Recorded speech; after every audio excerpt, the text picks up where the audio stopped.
Hello everyone. In this video, we are going to see about biomaterials, applications of biomaterials. How the polymers are used in artificial heart, skin, contact lens, and artificial kidneys. How the polymers are used in biomedical field. So in this video, we are going to see about properties of commercial polymers. Important among these advantages are their low density, chemical inertness, flexibility, elasticity, or rigidity according to need and case of fabrication into complicated shapes. Almost all the major classes of polymers have been investigated for possible biomedical uses. A polymer must fulfill the following requirements to be used in the artificial organ. If you are going to use the artificial organ in our body, the polymer should require some requirements are there. So these are the important things before we have use the artificial organ inside our body. The polymer must be physiological inert. It should be stable during many years of exposure to possible hydrolytic or oxidative conditions at body temperature.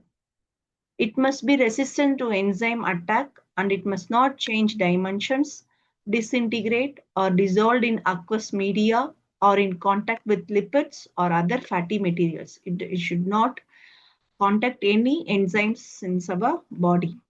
The third main important character or requirement is the polymer is to be used as a structural material to replace bone. It must be strong and resistant to impact. The fourth requirement is it must be sufficiently stable chemically or thermally so that it can be sterilized by chemicals or by heat.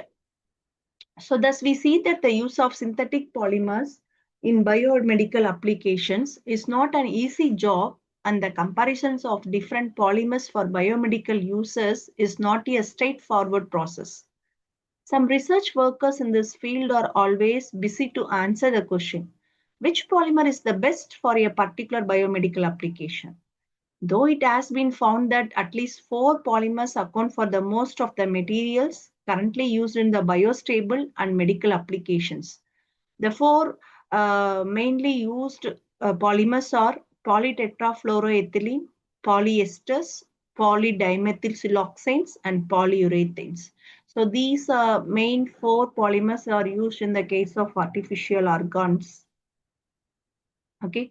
So the first application, the very important applications, cardiovascular applications, heart valves, damaged heart valves, weakened arterial valves, and blocked arteries constitute some of the most common cardiovascular disorders, and polymers have been used extensively to correct such problems.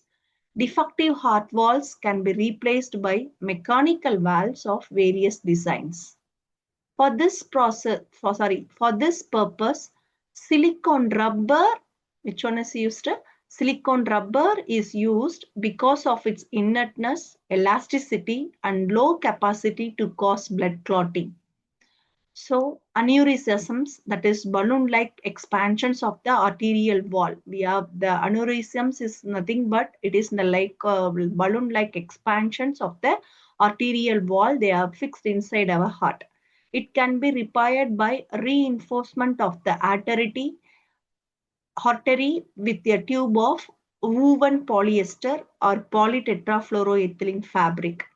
Completely blocked arterial sections are removed and replaced by a tube of porous polytetrafluoroethylene. So this is the way they are fixing.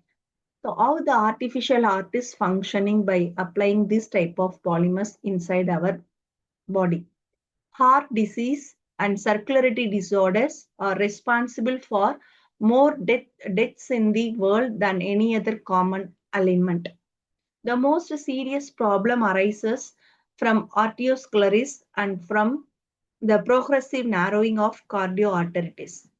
A blockage of one of these arteries leads to heart attack. So that for patients with an irreversibly damaged heart, 2 things can be done.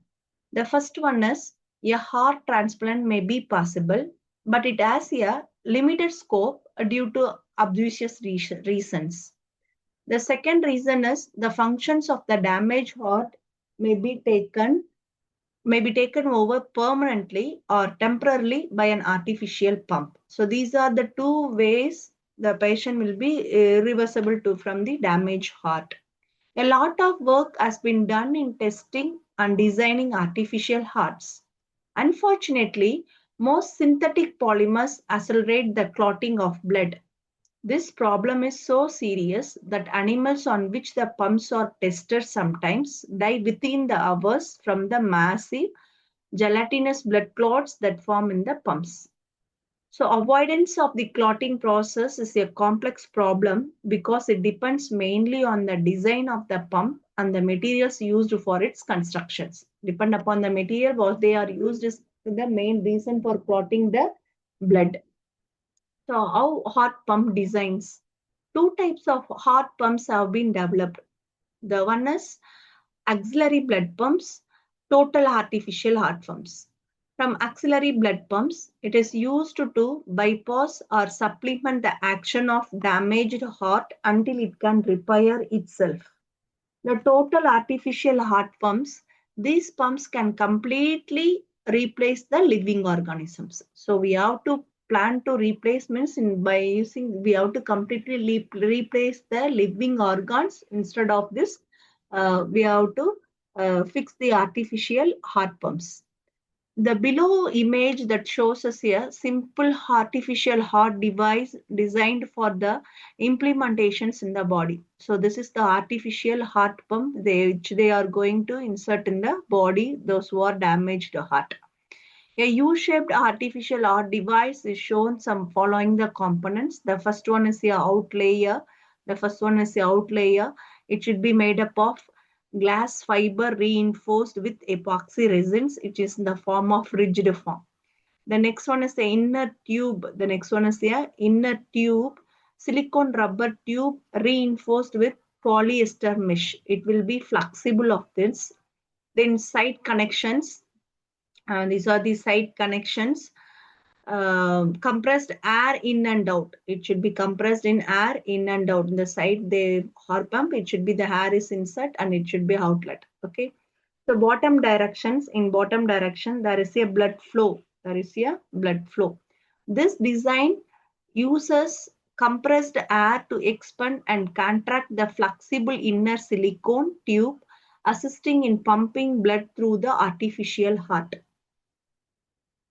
Pulses of compressed air applied inside the rigid casing compresses the silicone or polyurethane rubber inner tube which is connected to the heart and this force blood from the pump. So the valves may be used to prevent backflow. The phase of the pumping cycle is synchronized with pumping motion of the patient's heart. So this is the way how the artificial heart pump is working in our body.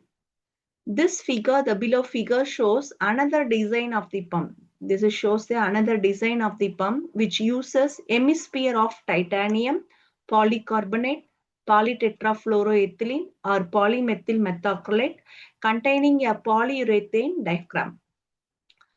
Pulses of compressed air or carbon dioxide activate the diaphragm and cause the pumping of the blood. So this is the ball type artificial organ. It should be made up of silicon rubber. This layer is made up of silicon rubber, that is polyurethane diaphragm. This inside is a chamber, either smooth or covered with a polyester to encourage the tissue's growth. So in this way, there is a blood flow is passing. So this is the inlet and outlet. So this outer layer will be the polycarbonate or polytetrafluoroethylene or polymethyl methacrylate. The outer layer should be formed by the different types of polymers. This valve is a ball or fill valves. Okay, so these are the constructions. These are the outer image of this picture, artificial picture. So what are these properties of commercial polymers? This artificial heart pump, that is the second design. This one is blood flow indicated by arrows at the top of the figure. Okay, so already we explained. So on the top of the figure, there is a blood flow is there. Then the walls. Okay, this the walls. It's a ball or flap walls are shown inlet and outlet to regulate blood flow and prevent the backflow. Okay, so chamber interior.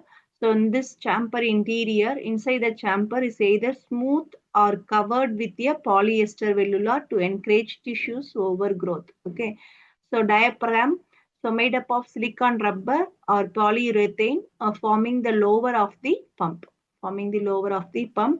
So it's actually by pulses of compressed air and carbon dioxide which creates the pumping actions. This balloon will be acting in the case of by giving a compressed air or carbon dioxide which creates the pumping action. So what are the material used for this hemisphere? So the one is polycarbonates, the second one is polytetrafluoroethylene, the polymethyl methacrylate and titanium. The pumps operates by the movement of diaphragm, which creates pressure changes that move blood into and out of the chamber through the walls. Okay, so the synthetic polymers, that is man-made polymers for heart pumps, a wide variety of different polymers have been used for the fabrication of heart pumps. Some of the examples are, first one is silicone rubber, polyurethane rubber, dicron polyester, Teflon, polycarbonate, polymethyl methacrylate, polyvinyl chloride. Most of these materials cause blood clotting and destructions of red cells, although some are markedly better than others. So polyurethanes are among the most commonly used flexible biomaterials. They have excellent fluxing strength. So this diaphragm in a heart pump would have to withstand about 90 million fluxing motions without breaking over a 10 years of period. However, they are chemically unstable during long-term exposures to aqueous media. Okay, so to avoid this, silicone rubber is also an ideal biomaterial. It is chemically inert, soft, and flexible. However, it can promote blood clotting if the blood is flowing slowly, and it can fail after continuous fluxing. So another problem of using silicone rubber is the tendency of silicone rubber to absorb fats from the blood. So it automatically swell and finally to weaken. So that is another disadvantages of using this silicone rubber.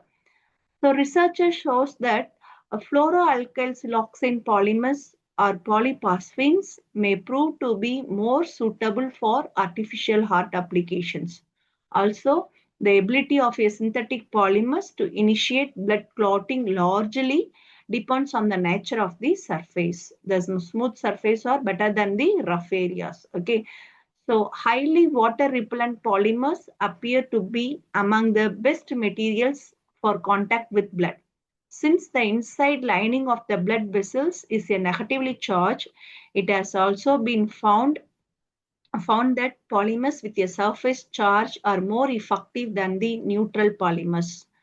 If an anticoagulant like heparin is bonded to surface or absorbed into the polymer, it may help in the problem of blood incompatibility. So these are the way the artificial pump is, artificial organ, like artificial heart is pumped inside our body. Okay. So the next application of skin contact lens will be seen in the next video. So this is an important biomedical applications. Kindly go through it. Thank you for watching. Thank you.